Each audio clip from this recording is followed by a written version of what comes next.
Buenas tardes, hermanos. Una vez más estamos aquí reunidos para compartir una porción de la palabra de Dios en esta noche que el hermano Will Alvarenga inició esta tarde con la primera clase a las 7 de la noche. Igualmente el hermano Marlon el lunes. Así que esperemos que esta serie de sermones y clases sea de edificación para la iglesia. Vamos a iniciar con una oración. Oremos. Poderoso buen Dios que está en los cielos en tu lugar, le damos las gracias por estar aquí reunidos y estar viendo este video y estar compartiendo más acerca de tu palabra. Ayúdenos, Padre, a seguir adelante con esta situación de salud. Que te bendiga a todas las personas que están a cargo de las decisiones de los países, sea con ellos siempre, sea con nosotros también, y todo lo pedimos en el nombre poderoso de Cristo Jesús. Amén.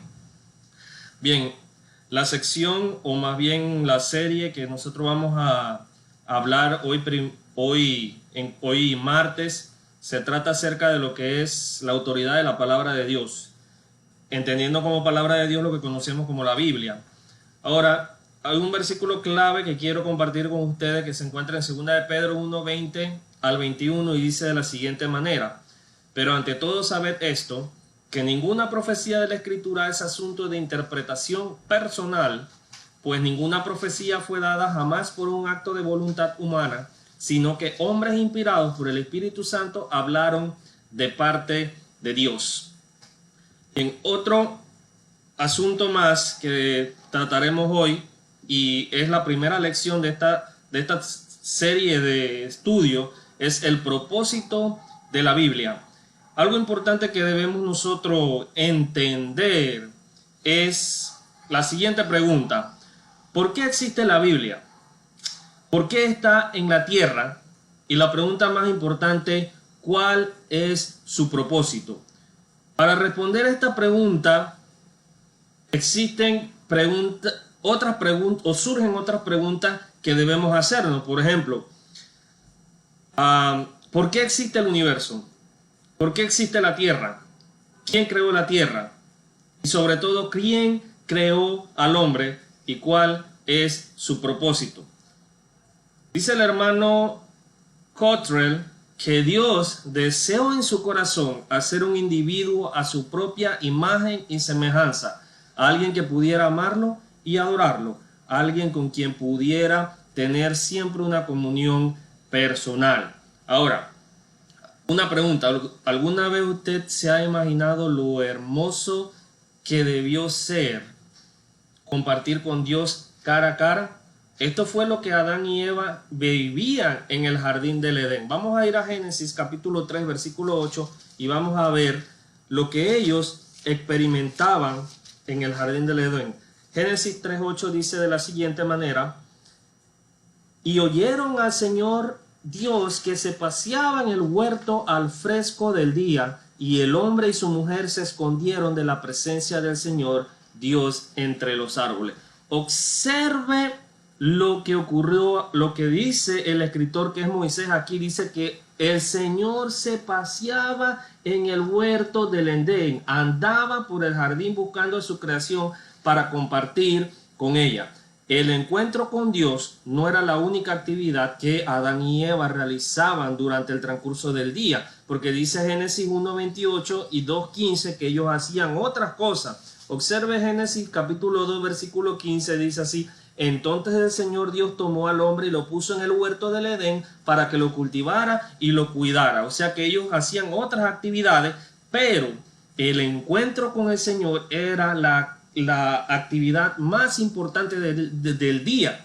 Tal vez era la actividad con la que ellos culminaban el día. Dios y el ser humano en ese entonces, en el jardín del Edén, se comunicaban personalmente, cara a cara. Ahora, en el momento en el que el pecado entró al mundo, la relación que tenía Adán y Eva con Dios fue interrumpida. Según Génesis capítulo 3, vamos nuevamente al libro de Génesis capítulo 3, versículo 22 al 24, usted encuentra que existe el castigo por parte del Señor.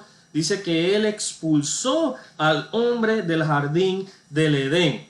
¿Por qué? Porque dice aquí que Él vino a ser como uno de nosotros, conociendo el bien y el mal. Entonces, el pecado introdujo corrupción y colocó al hombre en el camino de la muerte. Sin embargo, inmediatamente después de que el hombre cae en el jardín del Edén, Dios expone un plan para que esa relación nuevamente sea establecida. Génesis capítulo 3, versículo 14 al 15. Vamos a ir a Génesis capítulo 3, versículo 14 al 15. Génesis 3, nuevamente 14 al 15, dice de la siguiente manera: y el Señor Dios dijo a la serpiente: por cuanto has hecho esto, maldita serás más que todos los animales y más que todas las bestias del campo. Sobre tu vientre andarás y polvo comerás. Dice: y pondré enemistad entre tú y la mujer, y entre tu simiente y su simiente. Él te herirá la cabeza y tú le herirás en el calcañar. Observe que aquí hay una profecía mesiánica. Entonces, inmediatamente después de que el ser humano cayó, se proveyó un plan de redención. ¿Y quién fue el que proveyó un plan de redención? Fue Dios. Y el medio por el cual nosotros conocemos ese plan es por la Biblia. Entonces, vamos a analizar esta noche cuál es el propósito de la Biblia. ¿Para qué vino la Biblia a la tierra? Y esto es un tema muy importante porque las personas en el mundo niegan que la palabra de Dios es una palabra inspirada por Él. Inclusive dice que muchas personas, como las escribieron muchos hombres, y los hombres tienden a equivocarse, entonces la Biblia puede tener errores. Ese es otro tema, pero vamos a empezar con ¿cuál es el propósito de la Biblia? Ahora, el propósito de la Biblia no se puede entender si nosotros no entendemos que existía una necesidad de revelación. Ahora, ¿cómo es esto? Una de las primeras necesidades que creó el pecado fue la necesidad de redención. El hombre debe ser redimido del estado pecaminoso en el que se encuentra, porque la redención nos rescata del pecado y restaura la relación que nosotros teníamos previamente con Dios. Ahora, vamos a ir a Primera de Pedro, capítulo 1, versículo 18, y vamos a ver que este plan fue el que Dios ideó antes de la creación del mundo. Primera de Pedro, capítulo 1, versículo 18, dice de la siguiente manera el hermano Pedro inspirado, dice así: sabiendo que no fuiste redimido de vuestra vana manera de vivir, dice, de nuestros padres con cosas perecederas como el oro o la plata, sino con la sangre preciosa como la de un cordero sin tacha y sin mancha, la sangre de Cristo. O sea, el plan que Dios ideó desde antes de la fundación del mundo es explicado a través de la Biblia, es explicado por medio de la revelación. Es logrado por Cristo, este plan es logrado por Cristo cuando Él muere en la cruz del Calvario. Dice Efesios 1:7, en el cual tenemos redención por medio de la sangre de Cristo Jesús. Es que nosotros obtenemos la redención. Ahora, el plan que Dios ideó para que pudiéramos ser salvos, lo leemos en la Biblia. Ese es porque hay una necesidad de revelación. El plan que Dios ideó para que pudiéramos ser salvos lo leemos en la Biblia, empezando por la creación. Ahorita leímos acerca de la caída del hombre en el jardín del Edén. Luego Dios promete a Abraham, si usted más adelante lee en el libro de Génesis, usted encuentra que Dios promete a Abraham que la generación de Abraham, o los hijos de Abraham, o los descendientes de Abraham, iban a ser más grandes o iban a ser más numerosos que la arena en el mar o que las estrellas en el cielo. El siguiente paso fue que la nación que ahora vivía en Egipto aumentara, incrementara. Luego Dios los rescata de la esclavitud en que se encontraban en Egipto, los guía a través del desierto y después de miles de años, 1000 años, 1500 años, a través de profetas, reyes, jueces, Dios guía a su pueblo para que finalmente el plan de Dios llegara a un clímax. ¿Cuál era el clímax? Que Cristo viniera al mundo, dice, nacido de la nación judía, para entonces darle esperanza y para brindarle una redención al ser humano, y que la relación que tenía el ser humano en el principio, en Génesis, fuera restablecida. Ese es el clímax de el plan de Dios, y ese plan fue revelado. La segunda necesidad por la que necesitamos revelación, o más bien la segunda necesidad que afloró con la caída del hombre, recuerda que la primera fue que redención, necesitamos redención. Ahora la segunda necesidad es que necesitamos revelación. Ahora, pensemos por un momento, si Dios ya no se paseaba personalmente por la tierra en el jardín del Edén, ¿cómo entonces se comunicaría con su creación? ¿Cómo entonces él hablaría con su creación? Porque a pesar de que el hombre cayó en transgresión, existía una necesidad de comunicar el plan de salvación al ser humano. Dice Gálatas 4:4 que en el tiempo indicado Cristo nació y nació de mujer.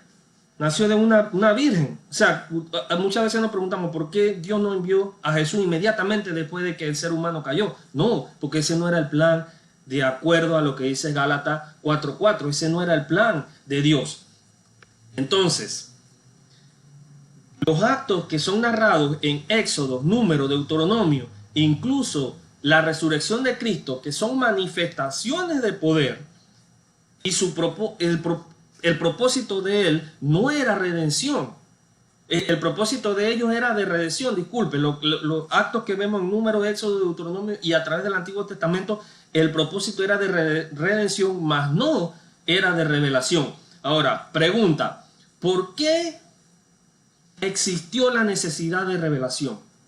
Bueno, Dios simplemente quería que la línea de comunicación entre él y el ser humano se mantuviera abierta. Eso era lo que él quería. El Padre Celestial desea hacernos saber que nos ama, que puso en marcha un plan para resolver el problema que nos ocasionó el pecado, y que la salvación está disponible para toda persona que haga la voluntad de Dios. En términos generales, la revelación es necesaria para que Dios pueda mostrarnos cómo es Él y cómo somos nosotros mismos. Para eso es necesaria la revelación, para mostrarnos cómo es Dios y para mostrarnos cómo somos nosotros, porque sin la revelación, dice que el pecado entró en el mundo cuando transgredimos, y nosotros lo sabemos porque existe esa revelación.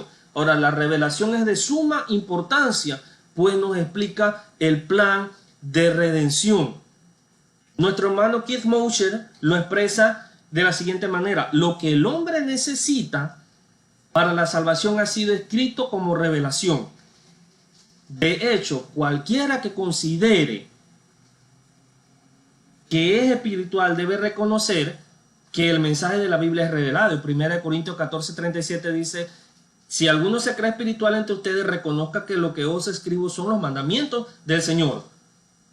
Ahora, sin revelación sería imposible explicar los actos de redención. Ahora, también es a través de la palabra revelada que se nos muestra cuál es nuestra naturaleza, o cuál debe ser la naturaleza del cristiano que es en vida santa. 2 Timoteo 3:16, que toda escritura es inspirada por Dios y apta para corregir, para instruir, para corregir y para exhortar e instruir en justicia, a fin de que el hombre sea perfecto y enteramente preparado para toda buena obra. Jack escribe de la siguiente manera: la redención podía lograrse sin revelación. Observe esto: la redención podría lograrse sin revelación, pero ¿cómo sabríamos nosotros de qué trata? ¿Cómo podríamos nosotros entender la redención sin la revelación? Eso quiere decir que, imagine por un momento, ¿cómo podemos nosotros escuchar acerca de Jesús viniendo como un hijo encarnado de Dios, viniendo a este mundo, viviendo la vida y siendo muerto por nuestro pecado, siendo crucificado y resucitado al tercer día, si no es revelado? O sea, ¿cómo nosotros podemos entender ese acto de redención sin que alguien nos lo explique? Eso lo dice Cottrell en su libro, en un estudio que él tiene. O sea, sería imposible explicar los actos de redención. ¿Por qué? Porque hubiera sido un eterno misterio escondido en la mente de Dios. Porque según Efesios capítulo 3:11 dice que el misterio ahora es revelado, dice. Porque la multiforme sabiduría de Dios se ha dado a conocer ahora a los santos por medio de la iglesia, parafraseando el texto en Efesios 3:11. Ahora, nosotros sabemos lo que Dios ha hecho para salvarnos. ¿Cómo lo sabemos? Porque se nos ha revelado a través de la Biblia. ¿Y qué debemos hacer nosotros para recibir redención? Vamos a ir a segunda de Timoteo capítulo 3 versículo 15. Segunda de Timoteo 3:15 dice que desde niño has sabido las escrituras, las cuales te pueden dar la sabiduría que lleva a la salvación mediante la fe en Cristo Jesús. Sin esto yo no puedo tener sabiduría para entender lo que yo debo hacer para ser salvo. Por eso el hombre necesitaba revelación, la necesidad de la revelación. Ahora, un segundo punto es que observe lo que dice, lo que yo le citó ahorita al hermano Mosher, dice: lo que el hombre necesita para la salvación ha sido escrito como revelación. De hecho, cualquiera que se considere espiritual debe conocer que el mensaje de la Biblia es revelado. ¿Quién es Keith Mosher? Eso lo dijo Keith Mosher, el padre, decano académico de la vida y decano académico y de vida estudiantil en Memphis School of Preaching. Y también el señor Jack Cottrell, teólogo cristiano y filósofo de la Iglesia de Cristo, dice que sin la redención no podría lograrse sin revelación, pero no podría haberse entendido, que fue lo que ahorita dijimos. Ahora, existía la necesidad de revelación, pero también existía una necesidad de que la revelación fuera dada de una forma que nosotros la comprendiéramos. ¿Qué es esto? Que existió una necesidad de revelación hablada, que alguien la pudiera escuchar. Ahora, la forma en que Dios reveló su plan es muy importante, porque de nada sirve de que Él la revelara y nosotros no la comprendiéramos. ¿Cómo es esto? O sea, fue necesario que lo revelado fuera en un lenguaje que nosotros pudiéramos entender. Dice, porque Dios ha hablado de muchas maneras, a través de los tiempos y de muchas formas, según Hebreos 1:1. Por medio de los patriarcas, por medio de los profetas. Ahora, sin embargo, alguna persona podría decir que existe una revelación sin palabra, y es correcto. Cuando yo voy a Salmos 19, 1 al 6, disculpen, nosotros vemos que dice: los cielos contemplan la gloria, dice que los cielos cuentan la gloria de Dios y el firmamento anuncia la obra de sus manos. Salmo 19:1. O sea que en la naturaleza yo puedo observar que Dios ha creado el mundo. Y Romanos 1, 18 al 21 también dice que este universo ha sido creado con Dios. Pero esa revelación es una revelación general y no proporciona información acerca de la redención. O sea, yo no puedo ver al universo y poder preguntarme a mí cómo yo soy salvo. O sea, yo puedo ver al universo y preguntarme o decirme a mí que existe un creador, pero yo no puedo preguntarle a la naturaleza qué debo hacer para ser salvo. ¿Dónde yo encuentro eso? En la revelación hablada. Las palabras son la forma de comunicación más usual entre los seres racionales, especialmente cuando uno de los hablantes no se puede ver. En este caso, ¿cuál era el hablante que no se podía ver? Bueno, Dios es el que le estaba hablando al ser humano, pero no se podía ver en muchos de los casos, no se podía ver. Ahora, las palabras, las ideas y los conceptos son transferidos de una mente a la otra a través de la comunicación, a través del hablar. Palabras y hechos son exactamente lo que se necesitaba o lo que se necesita para explicar algo. Yo hablo o yo lo muestro por hecho, entonces yo me comunico con la persona. Y esa es la forma de explicarme. O sea, y cuánto más importante debe ser explicar algo tan importante como el plan de salvación. O sea, si yo no recibo una revelación hablada, ¿cómo yo entiendo el plan de salvación? No lo puedo entender, porque yo no puedo, como lo dijimos, ir al mundo y preguntarle a la naturaleza qué es lo que yo debo hacer para ser salvo. Ahora, la revelación de Dios ha venido al hombre en palabra y en acto, o sea, en palabra y en acción. Dios se reveló en el mundo antiguo a través de la actividad. Eso lo dijo el hermano Mosher. Ahora, ¿qué significa eso, hermano?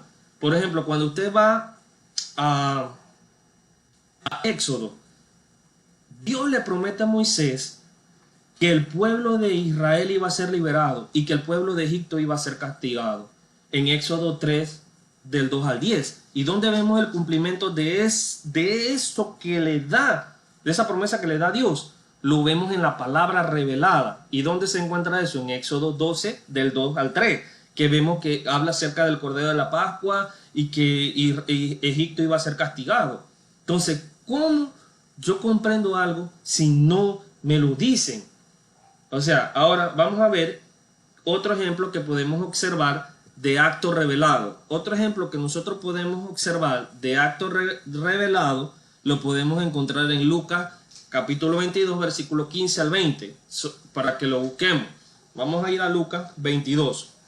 Ese es el Señor Jesús hablando. Observa cómo la segunda persona de la deidad está hablando en Lucas capítulo 22, versículo 15. Y dice así: y le dijo, intensamente he deseado comer esta Pascua con vosotros antes de padecer, porque os digo que nunca más volveré a comerla hasta que se cumpla en el reino de Dios. Y habiendo tomado una copa, después de haber dado gracias, tomad esto y repartidlo entre vosotros, porque os digo que de ahora en adelante no beberé del fruto de la vid hasta que venga el reino de Dios. Y habiendo tomado pan, después de haber dado gracias, lo partió y le dijo, diciendo, esto es mi cuerpo que por vosotros es dado, haced esto en memoria de mí. Observe el acto, el hecho. Ahora, ¿qué significa esto? Bueno, yo tengo que ir a alguien que me revele eso. ¿Quién es el que me da la revelación? La tercera persona de la deidad. En 1 Corintios capítulo 11, versículo 23, vemos al apóstol Pablo inspirado por el Espíritu Santo que me explica a qué se refiere Cristo en Lucas. Observe que 1 Corintios capítulo 11, versículo 23 dice así: porque yo recibí del Señor lo mismo que os he enseñado. Observe aquí, que el Señor Jesús, la noche que fue entregado, tomó pan. ¿Qué acabamos de leer ahorita en Lucas? La Santa Cena.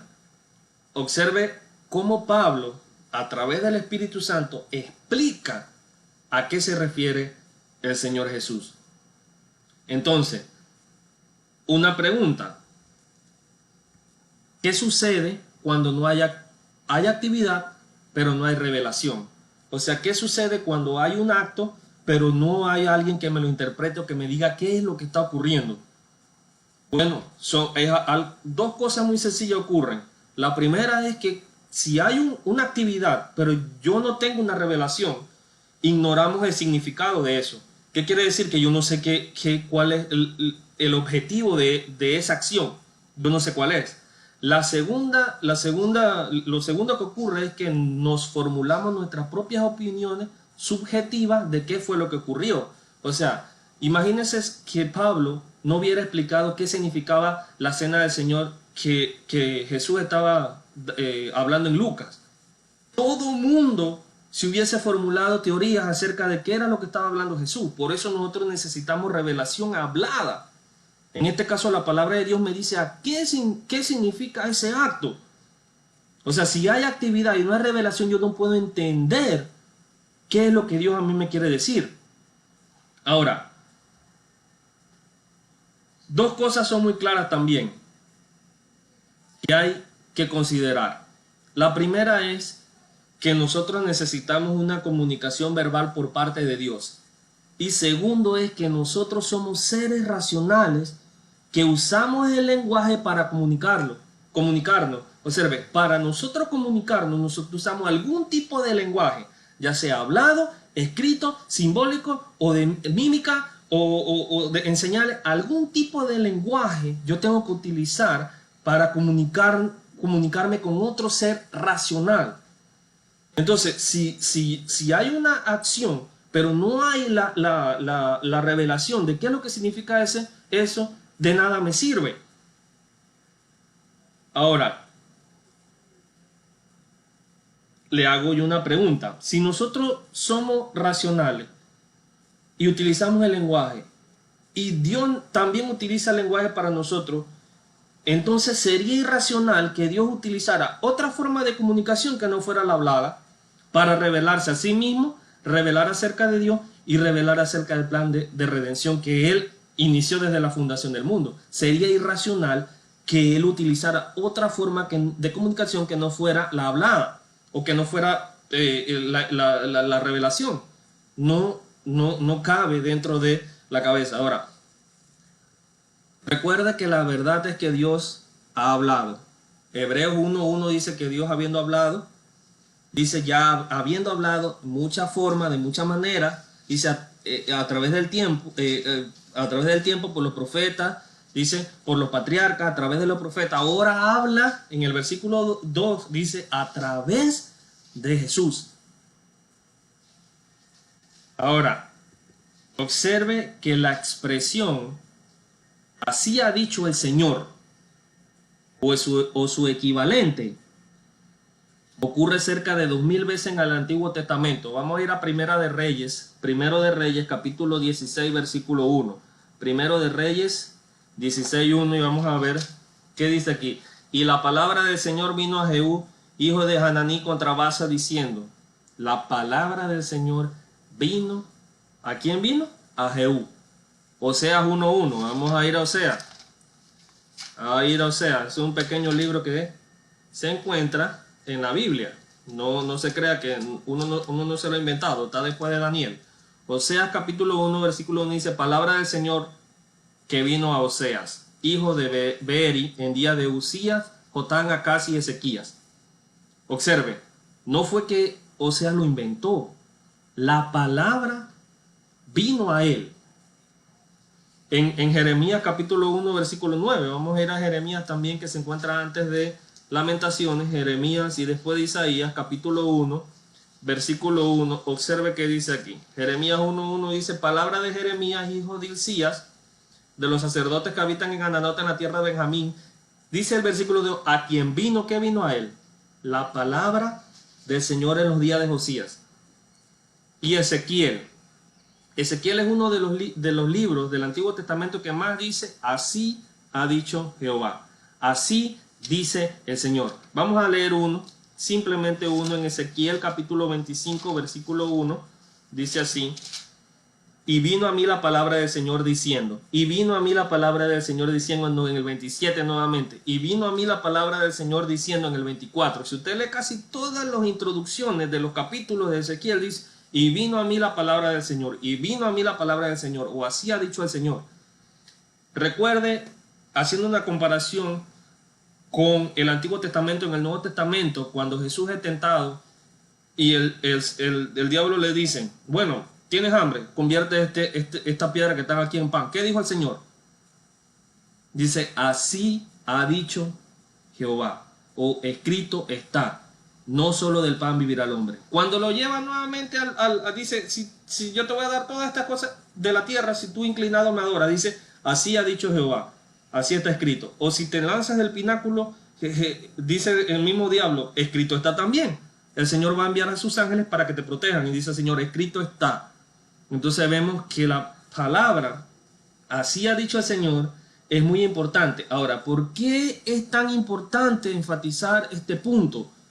Porque uno de los puntos de vista más comunes hoy en día de la revelación es que las personas dicen que Dios se revela a través de actos poderosos, a través de actos milagrosos en la actualidad. Estoy hablando en la actualidad. Y dice que Dios nunca se ha revelado a través de palabras o proposiciones. Muchos eclesiásticos liberales sostienen esta opinión, hermano. ¿Cuál opinión? Que su idea es que Dios no se ha manifestado a través de la palabra. Pero ¿qué leemos en Juan 1:1? Dice: en el principio era el verbo, y el verbo estaba con Dios, y el verbo era Dios. Dice: y ese verbo vino a ser carne. Esa palabra vino a ser carne. En el 33:8 dice: Dios ha hablado. Observe cómo el poder de la comunicación. Dice: Dios ha hablado y vino a existir. Parafraseando el Salmo. Vino a existir cuando Él habló.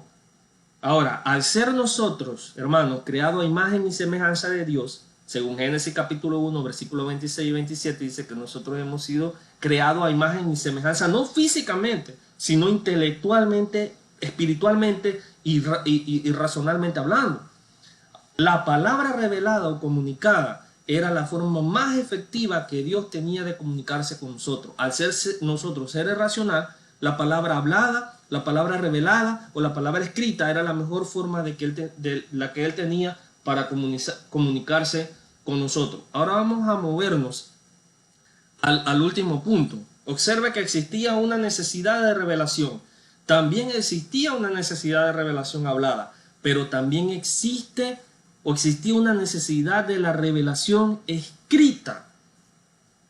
Ahora, el plan de salvación requería un requisito adicional con respecto a la revelación. Debía estar en forma escrita. Ahora, por supuesto, no todas las palabras de revelación han sido escritas. No todas las palabras de revelación han sido escritas, pero gran parte de ellas sí. ¿Por qué? Porque Dios mismo estableció el patrón al escribir los 10 mandamientos en tabla de piedra con su propio dedo. Dice Éxodo 31, 18. Vamos a ir a Éxodo 31, 18. Dice el mismo escritor, no el mismo de Éxodo, pero Juan dice que muchas cosas hizo Jesús, pero no son escritas en este libro. Más adelante vamos a ver ese texto. Dice porque no caberían, no existirían suficientes libros para escribir, pero las que fueron escritas escritas para que creyera que Cristo es el Señor o que Jesús es el Cristo. Éxodo 31, versículo 18 dice de la siguiente manera, 31, 18, y cuando terminó de hablar con Moisés, ¿quién estaba hablando con Moisés? Dios. Sobre el monte Sinaí le dio las 2 tablas de testimonio, tablas de piedra escritas por el dedo de Dios. Ahora, vamos a hacer una comparación con Deuteronomio capítulo 5, versículo 22. Deuteronomio 5, 22, vamos a hacer la comparación de Éxodo con Deuteronomio. Observe que dice Deuteronomio capítulo 5, versículo 22, y dice de la siguiente manera: estas palabras el Señor habló a toda vuestra asamblea en el monte, de en medio del fuego, de la nube y de la densa tiniebla, con una gran voz, y no añadió más, y las escribió en 2 tablas de piedra, dice, y me las dio.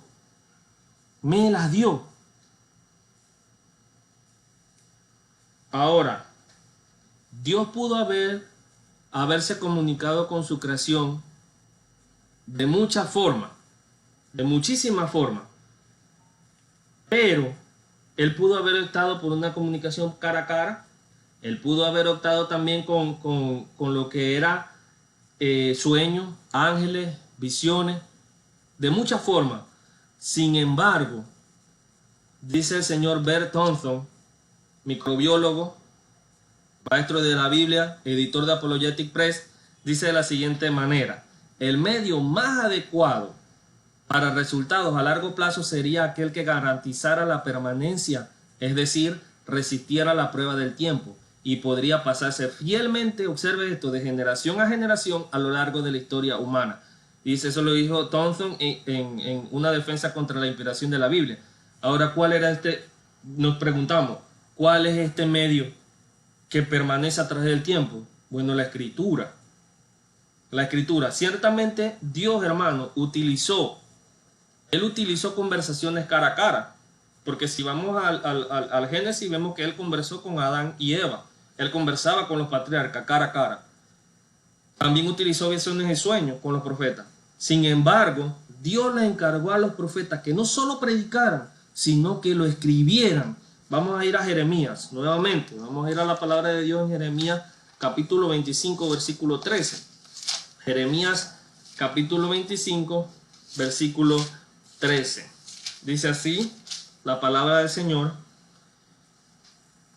y traeré sobre esa tierra todas las palabras que he hablado contra ella, todo lo que está escrito en este libro que Jeremías ha profetizado contra todas las naciones.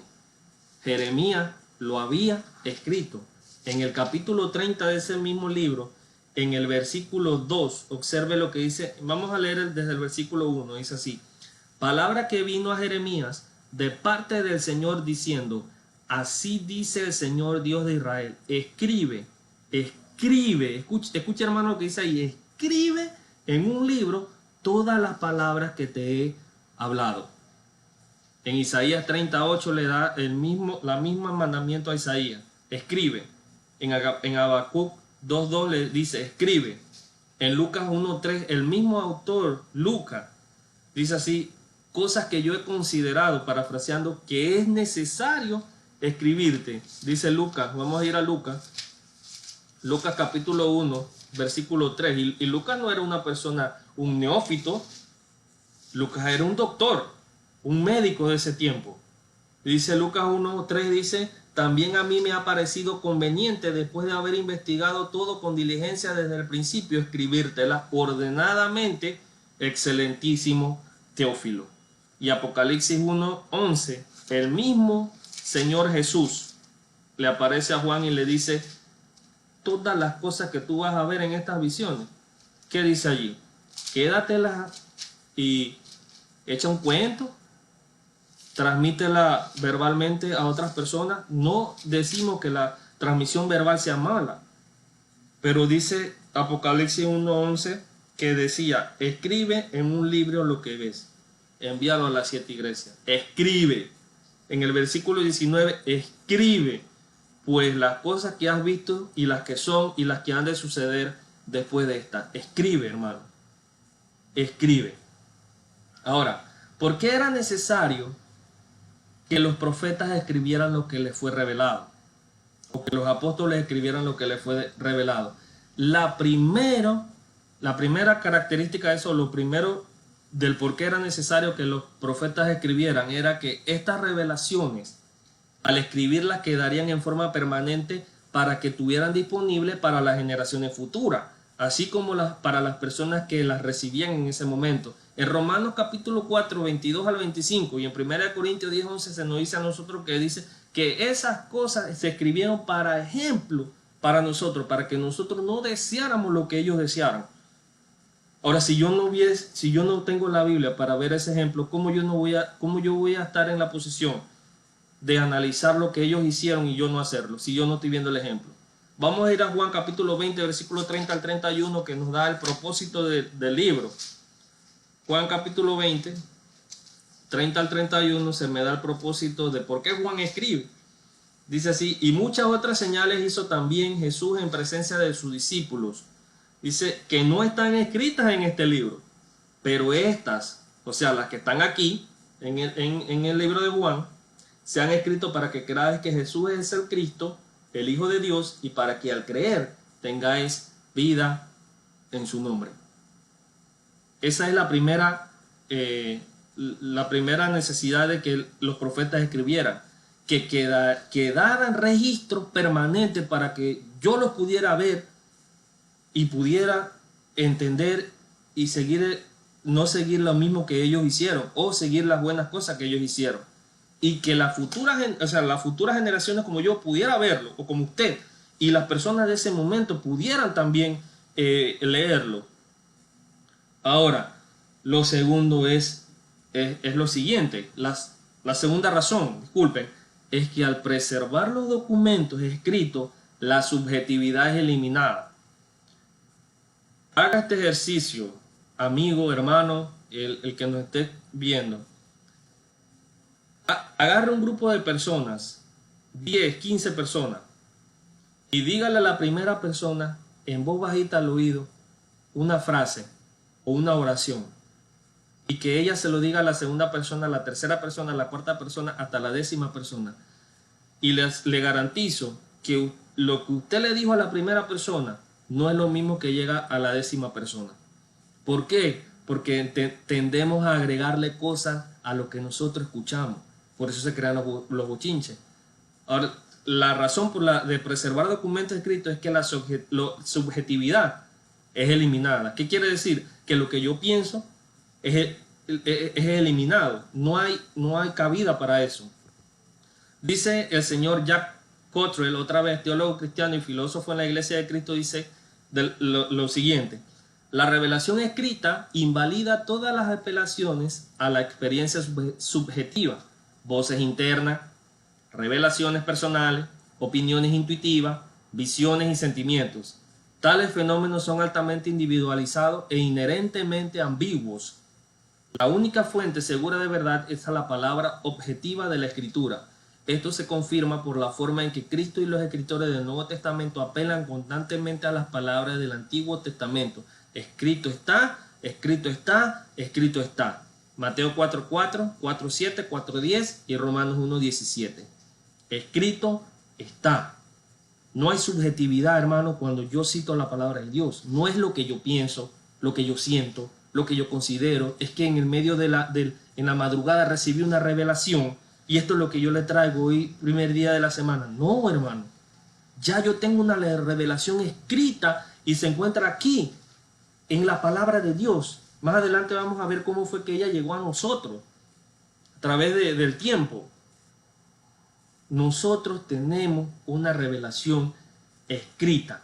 Y la tercera y última razón de por qué los profetas escribían, o los apóstoles, es que al estar escrita está finiquitada. Qué palabra más extraña, ¿verdad? Bueno, pero finiquitada quiere decir que se da por terminado lo que se quería revelar. Esto es así porque la palabra de Dios es absoluta. Absoluta. Les cuento una historia acerca de un grupo religioso llamado la Iglesia de Jesucristo de los Santos de los Últimos Días. Usted sabrá quién es, o los mormones. Cuando el profeta, entre comillas, John Smith dice que él recibió, hizo un evangelio por parte del ángel Moroni. Él escribió, dice eso, en un lenguaje que él no comprendía, en unas tablas de oro. Y dice la historia, usted lo puede leer en la historia, que las primeras tablas que él escribió se le perdieron. Pero ya había sido escrito en un libro. Y dice que él nuevamente se metió fue a la cueva, y Moroni le dictó nuevamente el mensaje. Pero ahora ese mensaje era diferente al de las primeras tablas. Y eso se encuentra en las primeras ediciones del libro del Mormón. Cuando usted compara las primeras ediciones del libro del Mormón, el Mormón, con las de ahora, de la actualidad, son diferentes. La palabra de Dios no es así, hermano. La palabra de Dios es absoluta. No se le puede quitar ni se le puede añadir. ¿Por qué? Porque piensa por un momento en la escritura de una ley. Al escribirla tiene solidez. Pero la ley humana se le puede añadir algo, se le puede extender. A la palabra de Dios no se le puede extender.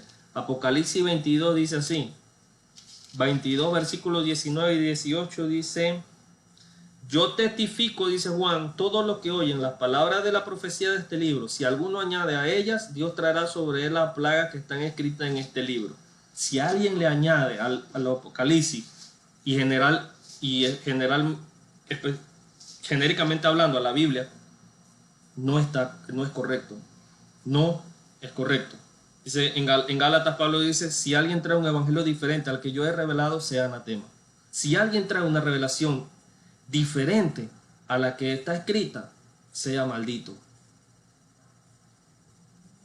Para concluir, hermanos, la Biblia es precisa en su historia, de la creación del hombre en Génesis hasta la victoria del bien sobre el mal en Apocalipsis. Para un lector comprometido y objetivo, el tema, la unidad y el propósito de la Biblia son evidentes. No debemos olvidar, hermanos, que el propósito principal de Dios es la redención. Era que el ser humano fuera redimido, fuera salvado. Y Él envió a su Hijo unigénito para que a través de su sangre tuviéramos redención de pecado, dice Efesios 1:7 y Romanos 3:24. Y dice también Juan 3:16 que todo aquel que cree, de cierto te digo que que el que creyere, dice, en el Hijo de Dios, tendrá vida eterna. Parafraseando. Pero tampoco debemos olvidar que parte de su plan redentor incluía la revelación. ¿Y de qué estuvimos hablando? De la revelación. Y esa revelación llegó a nosotros a través de la Biblia. La Biblia nos informa de todo lo necesario que debemos saber nosotros. Como nos expresó el apóstol Pedro, dice: pues su divino poder nos ha concedido todo cuanto concierne a la vida y a la piedad. Todo lo que usted y yo necesitamos saber para ser salvos se encuentra aquí. Yo no necesito ir afuera de la Biblia. Yo no necesito ir que alguien me diga a mí qué es lo que él piensa, cómo es que se obtiene la salvación. No, ya existe, dice, porque mediante el verdadero conocimiento de aquel que nos llamó por su gloria y excelencia. La revelación, hermano, llegó a nosotros a través de la Biblia. el propósito de la Biblia es que a través de la palabra revelada nosotros entendiéramos el plan de redención de Dios. Cómo fue que Él ideó ese plan desde Génesis. Cuando usted lee Génesis, usted ve a Cristo en cada libro de la Biblia. Génesis, Éxodo, Levítico, Número, Deuteronomio, Josué, Jueces, Ruth, hasta Apocalipsis.